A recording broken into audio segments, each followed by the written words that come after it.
Boas, boas, pessoal, tudo bem? André Oliveira, aqui canal Brasileiro na Europa, tranquilo com vocês? Espero que sim.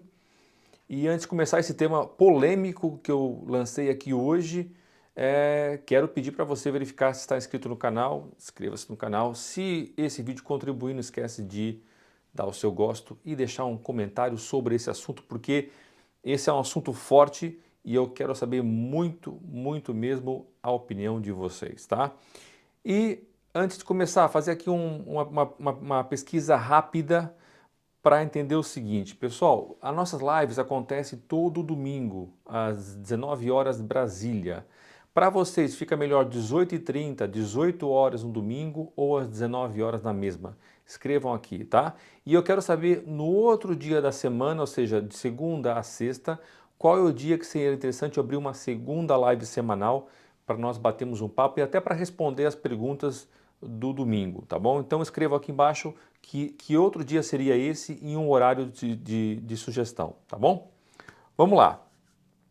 Assunto difícil.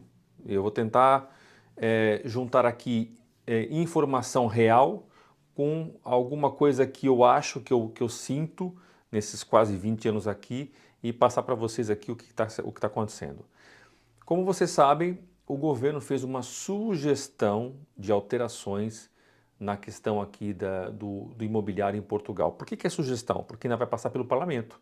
Então tem que ver o que vai ser aprovado e se será aprovado. Tá? Então ele fez sugestões, que eu diria, como eu já fiz um outro vídeo falando, que vai ter pouca repercussão real sobre o problema, que é o problema dos imóveis, o preço dos imóveis e o valor do arrendamento. Só para você entender, os próprios portugueses não estão conseguindo nem alugar e nem comprar imóveis em Portugal, ou seja, eles nasceram aqui e como eu já falei com várias pessoas de Lisboa, né, que são portugueses, pô, André, nós nascemos aqui em Lisboa, os nossos filhos querem estudar aqui em Lisboa, têm esse direito, não estão conseguindo nem alugar um quarto. Você tem quartos em Lisboa por 600 euros. Já cheguei a ver quarto sem banheiro privativo por 800 euros em Lisboa. É uma loucura isso, tá? Então o governo, para tentar frear isso, lançou uma série de medidas que nós já falamos num outro vídeo. Eu recomendo você colocar no Google, não vou aqui destrinchar todas, coloca no Google medidas governo de Portugal para o mercado imobiliário e aparece lá uma série de artigos e tal para você entender o que está se passando. Mas algumas medidas são muito polêmicas, tá? Algumas medidas até podem repercutir alguma coisa, outras, eu acho que são, como diz aqui o português, um bocadinho idiota, tá? Como, por exemplo, proibir o Airbnb. Tudo bem que o Airbnb foi um pouquinho responsável, o Airbnb que diz o alojamento local, foi um pouquinho responsável sim pelo aumento do preço, mas depois você tem um outro problema que é o turismo em Portugal. O país vive basicamente de turismo e você tem épocas que não há número de quartos suficientes. Então, por um lado, né, você vai tentar resolver um problema e pode ser que o governo crie outro, porque depois não vai ter local para colocar esses turistas e para um país que vive de turismo, isso pode ser uma medida um pouquinho idiota, tá? Mas vamos ver o que vai dar. Não se sabe das coisas sem fazê-las. Eu tomo medidas na minha vida que às vezes eu acho que vai ser muito inteligente e que vai ser muito boa para mim e passado 6 meses, um ano, eu vejo que é completamente idiota. E há outras que eu nem dei muita importância, mas coloquei em prática e de repente aconteceu e a coisa virou. Eu não estou dizendo com isso que o governo não deva testar as coisas, né? Mas quando você está numa crise como essa, que é preciso de uma resposta rápida, tem que se pensar muito bem o que vai se propor e o que é que vai se fazer. Agora, há aqui uma medida em especial que, pela primeira vez em 20 anos que eu estou aqui em Portugal, e olha que eu tenho centenas de amigos portugueses, eu começo a ouvir os portugueses a dizer essa frase, que é: Portugal vai virar a Venezuela? E por que está acontecendo isso? Por que esse pensamento? Por que esse feeling? Por quê? O governo diz o seguinte: imagina, você é dono de um imóvel, né? É da sua propriedade, né? O governo diz o seguinte: se você não colocá-lo no mercado, o que vai acontecer? O governo, né, de forma coerciva, vai tomar, atenção, não vai tomar posse, porque não passa a ser dele, tá? mas vai tomar nas mãos esse imóvel, vai alugá-lo e vai te dar o dinheiro, ok? Mas vamos lá, para a gente não ser injusto. O governo não está dizendo que vai fazer isso com todo mundo, está dizendo, se você tomar a decisão, você tem, a decisão é tua, o imóvel é teu, mas você sabe que você tem que alugá-lo. Então, você pode alugá-lo, é teu, você pode alugá-lo pelo preço que você quiser. Então, o governo em nenhum momento disse que não te deu opção. A opção é, o imóvel está fechado, você tem que reabilitá-lo e tem que colocar para alugar.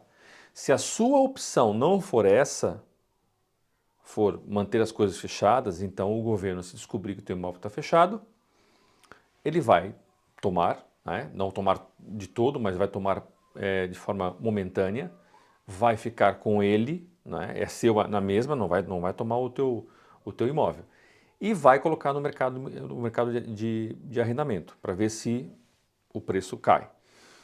E se o imóvel tiver complicado para alugar, o Estado vai fazer a reforma no apartamento, a remodelação, como a gente fala aqui, e quando alugar, ele vai descontar esse dinheiro, né, do aluguel que você está recebendo, vai descontar para aquilo que o Estado fez de melhoria no seu imóvel.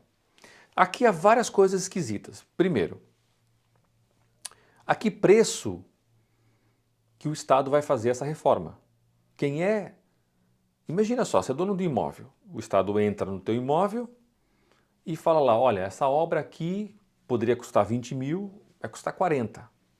E o Estado só te apresenta a conta.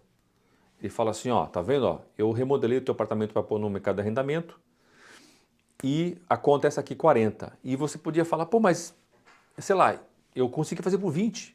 Ou então, imagina, eu sou construtor, ou imagina, eu sou arquiteto, imagina, eu sou pedreiro, eu fazia com 10. Eu tenho um primo que faz obras e remodelação, faria com 15, e eu tive que pagar 40. Esse é um ponto. Ponto 2.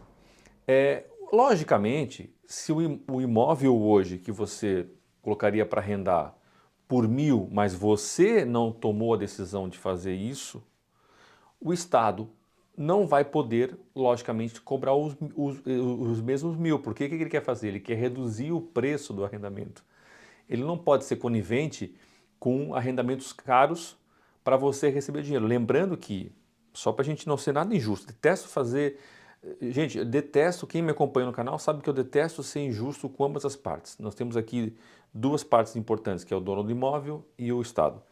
Então, o que acontece aqui é que o Estado ele está tomando uma decisão de preço por você, logicamente, para reduzir o preço no geral, certo? Mas é óbvio que se você conseguiria colocar por 1.000, o Estado não vai pôr por 1.000, ele não pode fazer isso, ele vai colocar por 600 ou por 500, tá? Então aquele imóvel seu que poderia, mesmo, vamos lá, vamos dizer que estamos no mercado que está em alta, que ele está sendo alugado por 1.000, mas ele não valeria 1.000, provavelmente valeria 700 ou 800, e o Estado vai alugar para o 400 ou 500, que é para reduzir o preço para quem precisa. Então, mesmo você não cobrando os 1.000, que não seria justo porque você está pedindo muito, você poderia pedir 700, você vai estar sempre recebendo menos do que os 700 que você iria colocar, ok? E aí, quem é que vai decidir esse preço? É o Estado, tá? Então você tem obra sendo feita pelo Estado, não sabemos quem é o empreiteiro, quem é que vai fazer isso, a que preço, e você tem o Estado alugando o teu imóvel para pessoas que você não sabe quem são, qual vai ser os critérios que eles vão escolher para colocar pessoas na sua casa.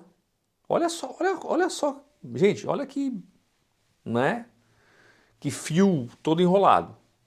E depois, a que preço que vai alugar o seu imóvel, tá? Nem vou chegar aqui em detalhes como que cor que vai pintar a tua parede, se vai trocar um portão que você não quer que troque. Imagina que você tem uma porta, aqui tem muitas casas muito bonitas, que tem aquelas portas antigas, né, do século passado, grandes, altas.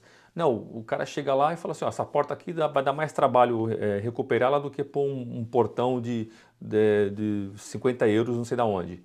E o Estado derruba a tua porta e tudo bem, tem que ser, tá? Então, olha só quantas dúvidas um proprietário de um imóvel vai ter na hora de falar, meu amigo, eu vou entregar para o Estado o imóvel, né? E atenção que vai ser coercivo, não vai ser nada assim, eu vou entregar, tá?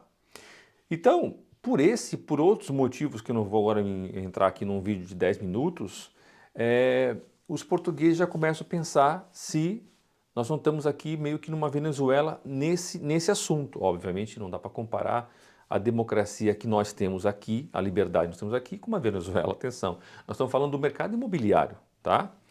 Agora, sim, passa a ser muito estranho, não é? Essa atitude do Estado não é nada democrática, não é?